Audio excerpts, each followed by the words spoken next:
Greetings! Welcome to our show, Ghosts Are Near, where we discuss various aspects of the paranormal and paranormal exploration. I'm your host, Keith Johnson. With me is my co-host, Sandra Johnson. I am that. Yes. Hello there. You're more than that. You're also the I'm many co-founder. things. You're the co-founder of New England Anomalies Research, and I am the founder. You betcha. Now, this evening, we have a very exciting show for you. We have two very good friends, Lisa Zierenberg and Dave Francis. And they are going to talk to you about a new, exciting online internet database. Now, first, I'd like to get a little background on you both. Of course, known you for quite a while, Lisa. And you're both into the paranormal exploration field yourselves. Let's find out how you got started. What first interested you? Go take Lisa first. Put you on the spot. Okay, thanks. I am with New England Paranormal, besides WWPRC, which is the Worldwide Paranormal Reporting Center. I have been with them for about 5 years, and I am fortunate enough to be able to assist on TAPS cases and have, of course, investigated with the both of you several times. So I grew up in a very active house, always had questions, like many of us in this field. You know, my interest was stirred by personal experience, so I'm just trying to find answers like everyone else. Before we go on, can you give us a specific personal experience that you had? One of the earliest experiences, my brother and sister and I were in the home that my children were eventually born in. I lived there through most of my adult life, but we would hear people walking up and down the stairs, and cabinets would open and close. I never shared this with my children because I didn't want to scare them, and we would go through periods where there was no activity at all, and they started experiencing the same things that we did. And we moved. That was in St. Louis, very close to where the actual Exorcist happened. Right. So, Right, exactly. but when we were moving to Massachusetts, we had started packing up everything, and the activity in the house was off the charts. We had lights going off and on, doors opening and closing, voices coming through the TV, Wow. and it was just really, and that was, that predates my investigation days, so I wish I had been into this field at that time, and I could have really done an investigation in the house, but we had a lot of activity in that house. I think at that point you either run screaming or become a paranormal investigator. Yeah, exactly. All right. So how did the movie Poltergeist affect you? Well, I think at one point my daughter even said they're here because she was only 12 at the time, but she said, I think we have military planes flying overhead. It's like, sweetheart, we don't live near a military installation. There are no planes outside. So the kids were a little freaked out, but they actually help me now when they can, and it's become like a family affair. Fantastic. Excellent. It's always great investigating with you, too. Oh, thank you. The two of you as well. Yes, we have an excellent history. We do. Looking forward to more. Dave, your turn. My turn. What started you? What interested you in the paranormal? When I was, I want to say around 10 years old, my parents had torn down my original house that we had grown up in. My grandfather had built it basically from scratch. It was built like just after the Depression. They took old pieces of barns and whatever they could get, and he built this, we call it the house built without a level, because you could roll cars through it and everything. And they tore that down, and we had a nice prefab brought in, put on the property. And I remember hearing my parents joking about stuff happening in the house. As soon as it was up, there would be painting in the house going on. Paintbrushes would get moved from one end of the house to the other. And on one night, my mother was working in the house by herself, and she had the radio going in the living room, and it kept shutting off. And she figured it was her father, because my grandfather had passed away earlier, and he had always yelled at her for playing her Beatles records too loud and everything. And, we didn't pay too much attention to it. And one night I woke up and thought my mother had come into my room and was sitting on my brother's bed. And I looked across and said, "Mom," and no answer. And the more your eyes get wider and wider, you realize that Right. I wasn't looking at Mom. There was no features on this at all. Ooh. I could tell it had legs, and I could tell they were draped over the bed, and I finally just said, "Mom, cut it out." Last act of desperation, I swiped at it, and I went right through it. And I dove back under the covers for a second and figured it would be gone when I came out. When I came out, it was still there. And Wow. then I made it to the door.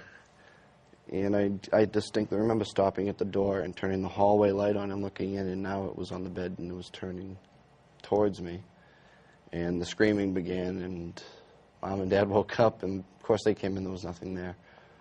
And I'm getting chills hearing this story. and it was always really weird little things. You'd see people out of the corner of your eye walk by windows, because it's a ranch, so it looked like someone just walking past a window. So you never really thought too much about it. After that, though, it was kind of, yeah, it scared me. But I also became interested, and I started reading books on the subject And through my 20s, I didn't really follow up on it too much or anything, and some really interesting books started coming out that I was reading. I think Charles Turk Robinson had his book in the area, and there were cases up in our area, so it was kind of neat to go look for these places, and that was kind of my foray into it. You know, it wasn't real professional or anything. We just drove and took a look and left usually. But about 3 years ago, I teamed up with a team in Worcester, Worcester Regional, Worcester Regional Area Investigation Team Hauntings. I've heard of them. And I worked with TJ on a couple of cases, and he just took me under his wing. And I'd been watching, the show Ghost Hunters was out for a while, so I watched, you watched and you learned, because I'd never done it before. Right. But, it was good getting out with TJ because he followed the same philosophies. He let us get hands-on with the equipment. And when the cases started getting too far for me, especially with a family and stuff, I had to step down. Right. And I tried working with a few different groups in the area and never really found my niche. And this last year, I finally decided to go independent. There was a couple of other guys who I've worked with, really dedicated to what they do. And now it's kind of nice because if cases come up, we can work with each other. Right, right. Yeah. I like the idea of working independently. Of course, I like being in a group too, but And I've never there are good investigated my points, too. home, though. I never, Was there any resolution to that ever? It kind of As far went as you away. know, it's It still, just kind of went away, but my Yeah. wife said she's had a few small things happen in the house here and there. But it's not as active as it was. No, and I keep a close eye because my kids are in our old bedroom now, so I always keep a close eye to see if one of them Right. starts up with I'm seeing that's a good. ghost or something. Unless you're Tom D'Agostino, who wants to live in a haunted house. The more haunted activity, the better for him. Yeah. Hey, I just got woken up at 4 in the morning. This is great. It's something about going into someone else's house is so much more comfortable than knowing Right. it's in your own Exactly. home. Yeah, we try to keep our home pretty clean, Yeah. paranormally speaking. Ours follow us. I mean, we'll move into another location, and 6 months later, stuff will start happening. And one of the most active investigations that I've been on, besides with you guys, because we always seem to have really great luck with you, was my brother's house, and it's just this activity's followed us across the country, and it's kind of freaky a little bit, but I mean we go for long periods of times and nothing will happen. But even my little boy has had, last year we did an investigation in our house because Charlie was seeing things, and Charlie doesn't know Mommy's a ghost hunter.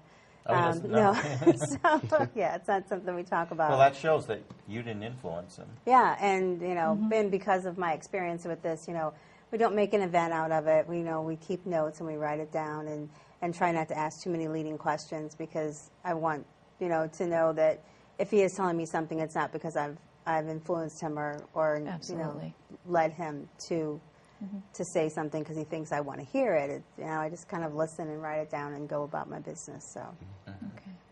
Okay. Before we get into the organization that you want to talk about tonight, I was just curious. I know neither of you really brought anything along, but what was your most significant piece of evidence so far that you've managed to accumulate? What would you say it is? For me, I think we did an investigation at my brother's house. He is in the Navy, so it was in Groton, Connecticut. And it was Dave Manch's first investigation with N.E.A.R. Mike Dion, myself, Dave Manch, and 2 other investigators. And we picked up some really, really clear EVPs. My brother's teenage son was having some problems. He had Pez dispensers flying off the wall at him. It's like a poltergeist activity, except he's a boy, not a girl. But we were in his room. We had cameras going. It was dark. We were actually listening to a tape because Mike Dion thought he heard something, so we were listening. And Mike Dion asked, "Are you afraid of something?" And we could hear just without using any enhancement equipment, yes, and there was some garbled language after that. And after cleaning it up, it was, "Yes, I'm afraid of Aaron," which is my nephew. And during the playback of this tape, Mike asked if there's anyone in the room, "Can you move something?" And when that played on the tape player, my daughter was like sitting in front of a closet, and we luckily had a camera pointed right at her. And she goes, "Guys, there's something moving behind me." And one coat hanger behind her started to swing violently. And it was in a whole row of hangers that were kind of compressed together. And we tried for 2 hours to recreate that and to just move one coat hanger. But that was, the first time I'd gotten anything on film as well. So we had really good luck with that investigation. Excuse me. What about you, Dave? Well, things started off really quiet, actually. This last summer, I was doing my initial walkthroughs up at the Stones Public House in Ashland. Right. And I was working with the fireman from town, David Ritalik. And he had gotten permission for us to see the upper floors. And they basically gave us the run of the place. And I kept a recorder running for an interview because I'm also working on a book for the project. And wasn't intending on recording anything, just going up and looking around and checking for dangerous places and everything. And I got home and was putting it into the computer, and as I was putting it into the computer, I really heard something strange, so I let it finish recording. I marked it and went back and played it back. And there was at one point I had asked him if the attic had been floored in, and a voice interrupted right after I got done speaking. And at first I thought it said, "You're drunk." And the male's voice sounded really intoxicated. And then you could hear David speak, and he was way off when he spoke to me, and cleared it up. A little bit later, after I did some research, I found out that the attic wasn't there at all. There used to be a grand ballroom on the upper floors. So when I listened to it again, it says huge room, and then geez. But it was so clear, and a lot of the EVPs I've ever gotten, Class B maybe at the most, and this was the first one that was really poignant, and it was a definite response to what we were talking about. Yeah. Interesting. One of the best EVPs that was captured at an investigation was when we did that mansion in Newport. And that was a good investigation. That was a really good investigation, and we really weren't even trying to get EVPs, and Old Faithful was able to get, get an EVP. This is Old Faithful. Yeah. Right. Pick Old Faithful Old up. I don't know if we've actually shown our audience Old Faithful before. Keith has had this tape recorder forever and a day. Talking about 1980, I guess. Is that in 14 degrees too? Yes. Is it? Okay, I'll have to keep a close eye. Right. Actually, one of the EVPs that we picked up for that documentary, 14 Degrees, was picked up by Old Faithful. Right. So, tell us about your project here, WWPRC. Whose idea was it? Who came up with the idea Whose for brainchild? Wasn't ours. WWPRC? Yeah. It wasn't our brainchild, no. Cliff Williams started the website. Our good friend Cliff. Okay.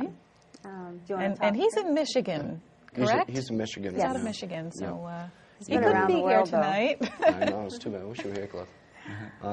Cliff was working with Don LaCroix, actually, at the time. Right. Trying to get grants and stuff to get this thing rolling.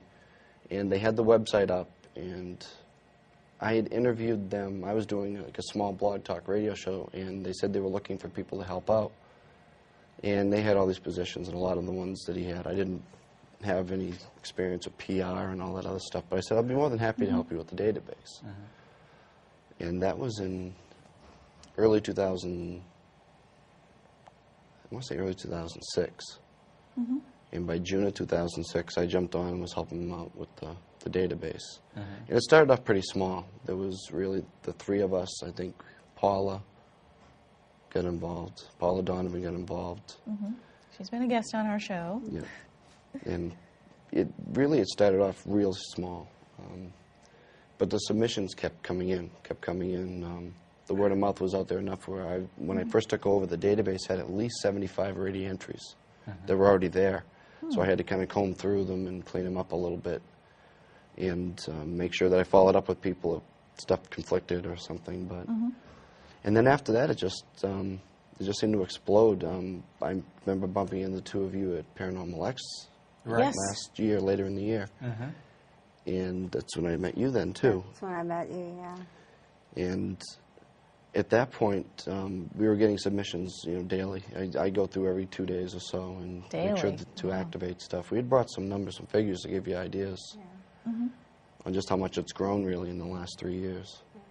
I signed on with WWPRC earlier this year, and I first learned about it at Paranormal X. I mean, I'd probably seen bulletins on MySpace about it, but I really looked at the website and looked at the mission of the website. And as an investigator, I just think the idea of having a searchable, usable database that investigators and everyday people can go and access and see what kind of activity might be in your area.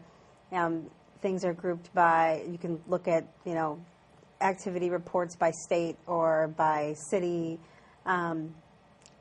It's just, the idea of being able to have this huge comprehensive database and to hopefully start to be able to do scientific analysis on the data that we collect. The premise of the website is, I think Cliff kind of modeled it after the UFO reporting website, which has billions of entries, probably not billions, but quite a few. Significant number. Yeah. Right. And WWPRC, you're sort of concerned with that sort of phenomena as well. I think any Correct, paranormal or- phenomena, Yeah, anything that's cryptozoology, anything out of the ordinary that somebody might have a similar experience. I don't think those have been added yet, but it's been mentioned. It should be brought up. It should cover the whole gamut of paranormal, not just hauntings and that type of stuff. It has been brought up, and people still report them. They still put them through. They'll just mark other in the box and then describe it. Say somebody's coming to New England, a paranormal group, and they're interested in the Bridgewater Triangle and the phenomena experienced there by people. How would WWPRC benefit somebody looking for that information? Certainly, you can go on the website and look by town or by state and then by town to see. Right. I mentioned that because it has such a wealth of all sorts of UFO, cryptozoology, ghosts, whatever. We have 238 groups registered on the site, and just in the past 4 months, we've added about 500 new users. We have close to 1,500 users now. So, we have a lot of people registered on the site. We only have about 200 reports of activity on the site so far. So a lot of people are registering, but they're just not putting their experiences up there. So it's going to take a long time to amass the kind of data that we need to have to start doing scientific analysis. But I think the more we can get the word out, I think we've been pretty successful in marketing in the past few months and trying to get people more familiar. We've been doing a lot of radio shows, and we have a call out for volunteers. We're signing up ambassadors to be present at all of the paranormal conferences, so that people, we get some visibility and people sign up. But if you're coming to Massachusetts and you're going to Bridgewater, you can look on it and see what type of activities has been reported in the area. Right. From an investigator standpoint, I think it's going to be a great tool, because how great would it be to say, okay, we're going to be investigating in Taunton next week and look and see what's been reported in Taunton, and maybe be able to see specifically what's been happening close to the address where you're going to be. For common denominators. It also gives them access to groups in those areas, too, so they can get in touch with people. They can email them right directly from the site. Right. And that's what you're sort of looking to do with WWPRC. From a scientific standpoint, sort of gather all the data and try to draw conclusions statistically as far as, will this happen in such and such a place with these conditions or with these atmospheric conditions, and could you kind of go into a little bit more depth as to what the mission is specifically? Well, I think you pretty much hit the nail on the head. I mean, I think that's the end goal is to be able to amass enough data to be able to find what the commonalities are between different types of reports, if it's weather related or maybe. I mean, we even ask people if they're on certain kinds of medication. When I investigate, the types of things that I write down, and even when you tell someone you're a paranormal investigator, it's kind of like when you meet a doctor, you're like, oh, my leg hurts, but like, oh, this happened to me, and what do I do? Do I have a ghost story for you? And what I normally tell people to do is, the best thing you can do is just to start keeping a journal and document things. And take note of things like, is the moon full, or is it raining outside? What's the temperature? And when I do an investigation, those are the types of things that I write down. I go to this Weather Underground site to get the specific, moon phase and as much information as I can about what the weather conditions were and what the moon phase was. And I think, if we can get all this kind of data gathered and be able to that's part of being able to analyze what's going on. Mm-hmm. And you're not looking for specifically just paranormal investigators to contact you. You want anyone to contact you that seems to or appears to have had some sort of experience. That gets to be the majority of a lot of the new submissions, too, are just people that have no idea what's going on. And they always start at the same, don't think I'm crazy. And I think it's good that there is a place where I respond personally back to a lot of them saying, I can help you. There's a person in your area that you can look right on the list. Yeah, networking. And talk with them. And the good thing, too, is if they do feel kind of shy, or if they unsure if they want to get their name out there, they can post anonymously. That gives them the option. So. Right. Well, yeah. For example, speaking of networking, there's a group of friends of ours in L.A. that are avid watchers of our show, and they, admittedly get tips from us, and they show their appreciation. I don't think they ever miss an episode, and really, that's networking. We're helping them. They're watching our show and getting the word out, and I think that's, so here's to our friends in L.A. It's like, Hi, guys. You know who you are. Know who you are. Let's see what else I have here. I have some questions written down here. Ask those questions. I will ask them. Near future and maybe 5 years from now, what would you like to see WWPRC doing, participating in the paranormal research community? Well, we recently received our 501c3 certification, so we're a real Congratulations. not-for-profit organization. And we're trying to look for grant opportunities so that we can continue to grow the database. I mean, I hopefully will have ambassadors in every state and around the world, because Worldwide Paranormal Reporting Center, we're actively seeking volunteers and people to help in other countries. So I think just to continue to get the word out and boost visibility and get people to register on the site, and then in 5 years I'd love to see 500,000 submissions so that we can really start this project of being able to analyze and actually have that analyzed data right there, so people can look at it. Or begin to, because it's going to take a long time to get to the point where we have enough data to do what we want to do with it. And to maybe turn this into a real science. I mean, if we can start to do some type of real scientific study on what we all do that would be anyway. A great milestone. I mean, it would. I think it would help the paranormal community. Accepted by the scientific community in general. Yes. Exactly. And that's one of my feelings, especially with the mainstream right now. A lot of it borders on the fantastic. So. Yes. Right. Yeah. And sometimes that can misinform a lot of people into thinking, right. They're afraid the people they see on TV might come in the house and react the same way they do on television. And, that might keep them from actually getting that stuff out there. So. Yeah. But with WWPRC, you can get those common denominators, those commonalities. And, well, I experienced this, so did somebody else. Maybe I'm not so crazy after all. Yeah. Obviously, people can find the website if they Google WWPRC. Is it WWPRC.com? Or? It is. Yes. Okay. It is. It's a mouthful when you put the www in front of it. So it's easier to just say www.prc.com. So it's easy to find. Very it accessible. is. Very accessible.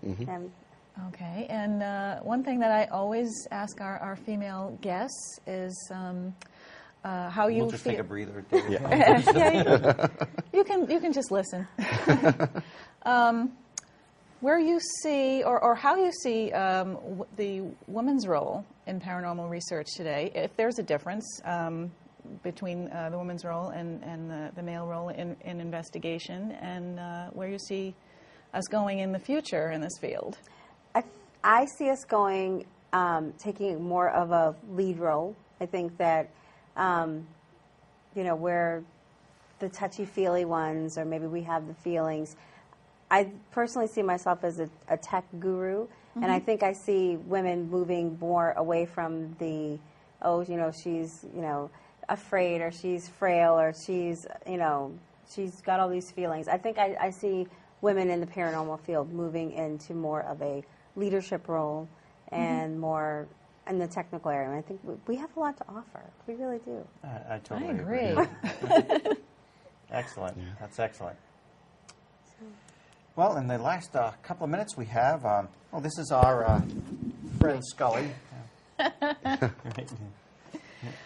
We actually appeared at a convention in Look at all those Kentucky signatures. recently. This was Keith's prize for actually getting up and singing. Can you do that now? That would be a bonus. But I did. Well, it was imitating the Booth brothers, and they're cool guys, and the way you have to imitate them is you kind of have to observe them and see exactly how they talk. And so I get up and I'm and everything. The contest was imitate the Booth brothers. Right, now, so. He'd never heard them talk before. Right. So he gets up and he starts singing the Henry VIII. Right. Oh, Like song. Herman's Hermits. Yeah, well, among friends, paranormal investigators, right? So who else to make a fool of yourself in front of? Right. Keith Age's band was playing. They were great. I really wanted the skull though, because it has all these Jim Jones, Aaron Houdini, who's the he was there. Oh, he was very good. He's actually a descendant of the Harry Houdini. Wow. He's legally taken on the name, and he's wonderful. I mean, just so many wonderful signatures. This is really worth something, because I just want to keep this as a keepsake forever. Don't lose your head. Right, exactly. Alas, poor Keith Age. Who was, of course, the organizer of the Mid-South Paranormal. Okay, in our last minute, I also would like to give some congratulations out to a good friend of ours, Dr. Amy Call in South Australia, has just become engaged to her boyfriend, Pete. So, Amy and Pete, congratulations. Amy and Pete. Of course, she's a member of our good friends in South Australia, the Paranormal Field Investigators, so we wish them the best of luck and all happiness. We are big fans of them. And I just wanted to say, if you want to contact us here at Ghosts N.E.A.R or New England Anomalies Research, you need us to investigate, or you have a show suggestion, or for any reason, we don't have our graphic tonight, but our email is ghostsarnear@cox.net, and we'll believe you, and so will the people from WWPRC, Lisa and Dave, and they're going to give you their contact information once again. You can reach us at wwprc.com. Mm-hmm. Go on the website, register. Yep, just register and just have fun looking around. Do you guys have a forum there? We're working on it. You're working on it. Yeah, it's kind of just for getting all of the ambassadors and everybody tied together right now. But there's talks of expanding it and turning it into. Good. Well, thank you so much, guys. I really appreciate it, and thanks for being wonderful us. guests. Thank Thank you. you. We'll see you again on the investigation locations, okay? Great. Yeah, see, on the next investigation, absolutely. Everybody, thank you for watching. Good night. God bless.